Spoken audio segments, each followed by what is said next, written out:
Hi guys, Ollie here. This is going to be something a little bit different. I just thought, hopefully you can see it in the back there, I'd give you a quick tour of my recording setup while I've got it all set up.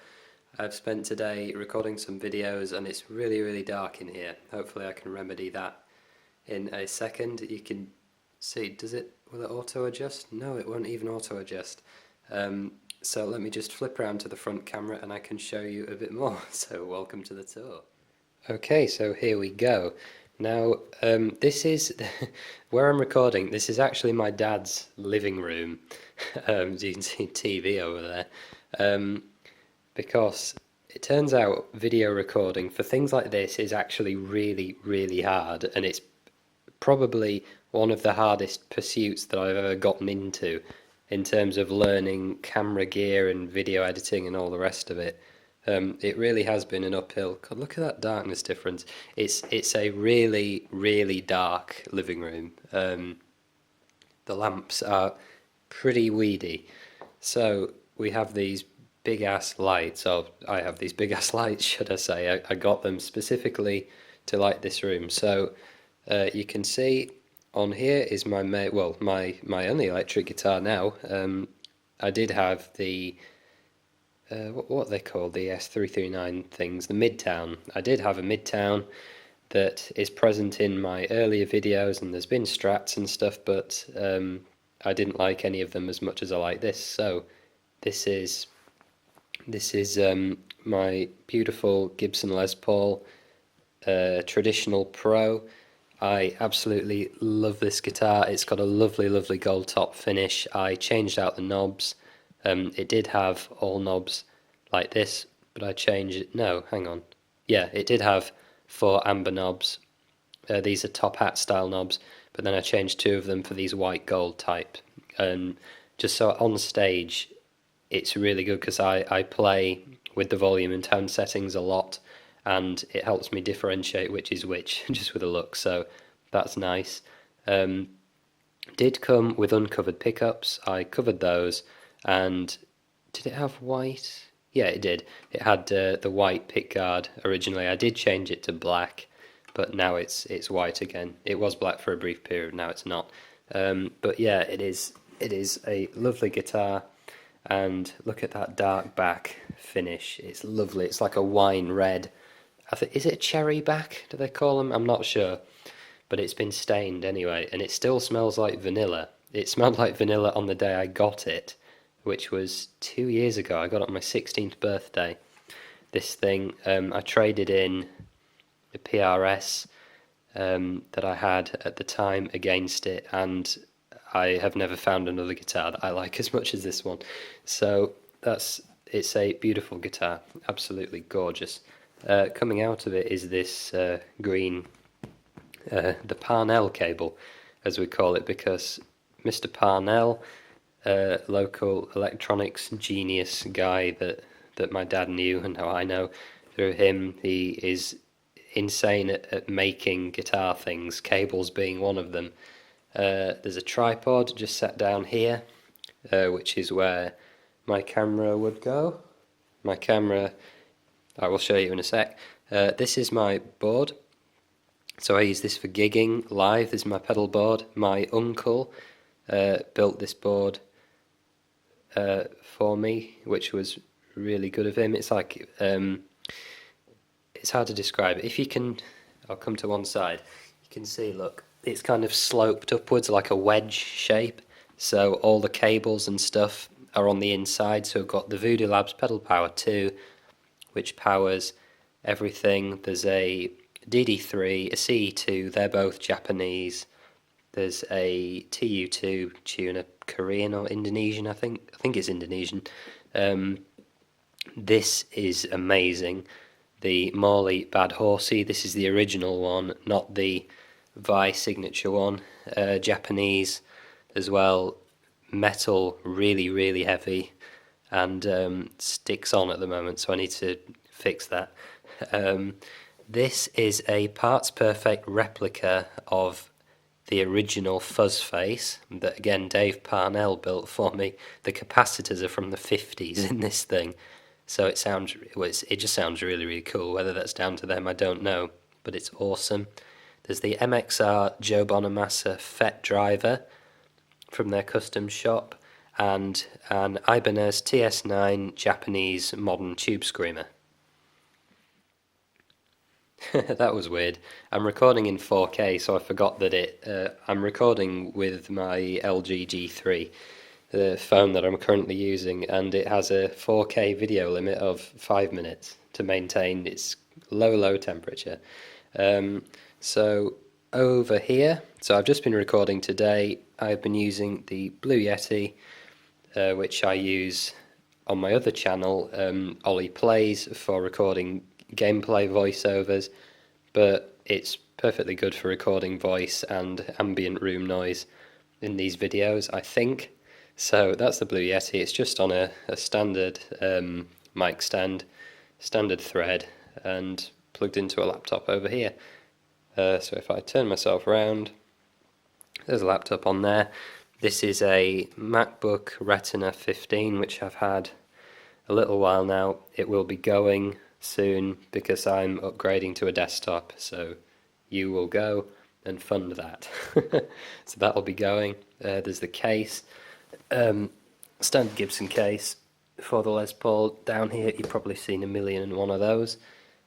This is this is all the packaging for my lights, because they get packaged away in here.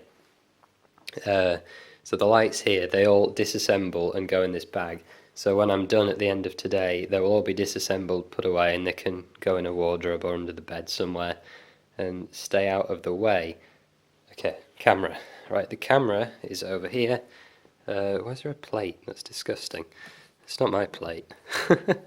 So this is the camera that I've been using. It's just off its stand at the moment, which is over there in the distance. This is a Canon 600D, and pretty standard filmmaker's camera. You know, I think it's the most popular among indie filmmakers, but it's the same as the Rebel T3i, but it has been a fantastic camera so far, and I use it for doing all my kind of review photography, and most video shots that I do. I would have used it to film this, but I just thought that my phone was an easier option for moving around. Right, these lights are awesome. I paid £60 for both of them, including the tripods and the bag and everything. It was like a ready kit. So you're ready, it's off. Look at that mother. If I just hop back over here, look at what it's done to the image. They are super bright, but they're fantastic because they come with these filters for white light. And if I just pull this off, look at that bulb. Is that not the biggest bulb you ever did see? I don't know, probably not. It's about 1 foot long, the whole thing. I mean, I don't know. I can't really get a sense of scale. Come here. Just trying to undo this with one hand. There we go. There we go. What can we use for scale? My hand. It's pretty big. Anyway, I can't get a good sense of scale on it. But yeah, so that's pretty cool. God, annoying 4K timer. I really need to watch that. I'm learning. But yeah, so those lights, they're very cool. White light as well, so very good for video making. I still need to get a white balance card so I can sort that out, but that's a future upgrade. So the last thing, oh no, second to last thing, I've just thought of something. I can get down here if I kneel, get my fat frame through here. Right, you can see that, say this tuner for example, power is coming up from the inside of the board, and the signal relay is also coming up at there, and it comes through on the other side as well. I just kicked my case by accident. And even for like the pedal power unit and stuff, everything comes up outside of the board, and you can see that the board itself is pretty, I mean, it's pretty heavy as well. I can like barely lift it with one hand. It's It's a heavy beast, but it's got all the pedals mounted on it with Velcro. It does have these two carrying handles, there's one on the other side, but all the cables come out the back, so this is what I need to go to the wall, essentially. So there's a guitar signal, I can't remember which is which. This is a power signal, so this goes to the Voodoo Labs, this orange one. One of these is effects loop send, well the other, right, there's a send and a return, and then the other one is the guitar input. So those are the four, because I'm running, let's think, those bottom four, you can see my hand there, those bottom four go, as well as this, go through the front of the amp, right? They go on the guitar line, so they run through one of these leads. Then those two, the chorus and the delay, go through the effects loop, so they have two separate cables that go, and then they all go into this cable tie, which is crinkly and nice. Look at that. It was such a pain in the arse getting these in here. Like me and my dad did it. Well, my dad did most of it, bless him, when I wasn't here. But yeah, I think some blood was spilt doing that. Now if I can extract myself from in there, there's just one more thing to kind of show you, which is the amp. What are these? It's just miscellaneous charger, I don't know. Concert tickets. Joe Bonamassa concert tickets, to be precise. We're going to see him at the end of this year. And there's my old Crybaby on here. This thing saddens me, because that Morley, I keep pointing and forgetting to show you, that Morley over there sounds really, really good. And this is my GCB 95 Crybaby, wow, an original one. And I want it to sound as good as the Morley. I really want it to sound as good. And it's been LED modded as well by Parnell again.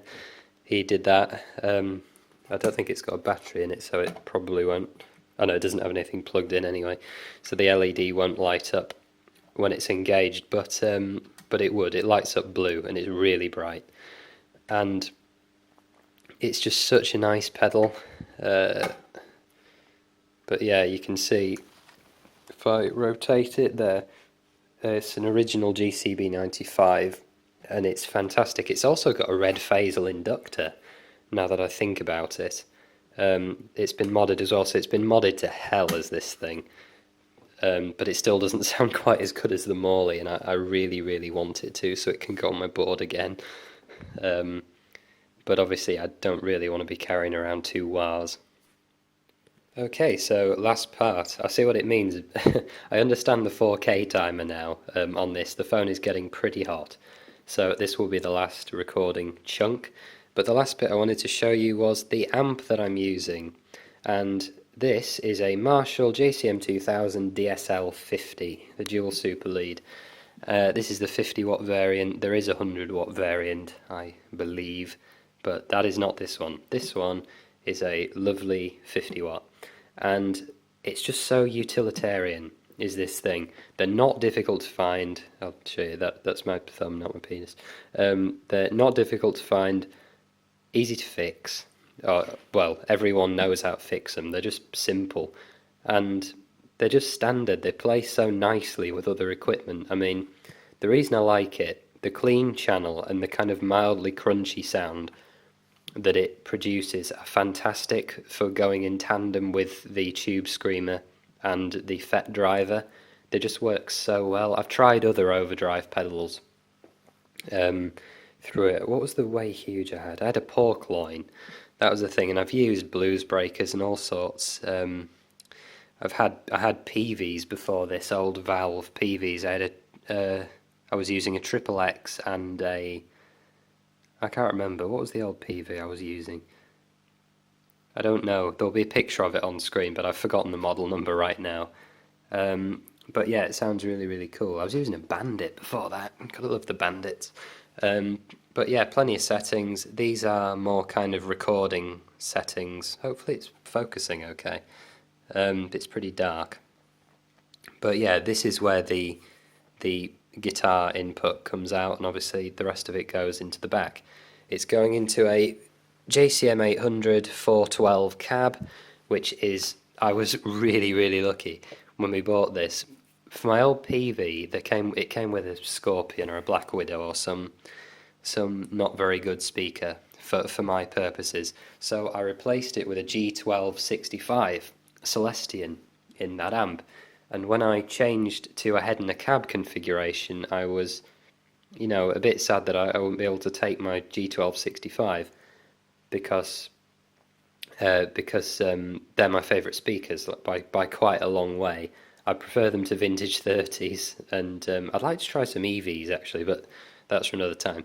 So this cab, when I got it, I didn't know at the time, but it has 4 G1265s in it, original, and it's wonderful. This cab has been amazing. I've had to replace these corner pieces a number of times because they get broken invariably during transport, but they're really easy to replace. And if I just pull it out slightly, it's just stuck on a thing in the floor. There we go. You can see is some glorious.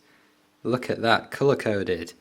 If I just come under that, yeah, you can see that red goes with red and yellow goes with yellow, so I don't have to remember which is send and return on the effects loop. I just have to you match the colours.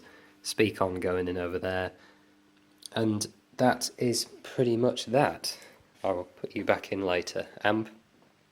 But that guys, is a pretty quick whistle-stop tour of my recording setup and basically the gear I use.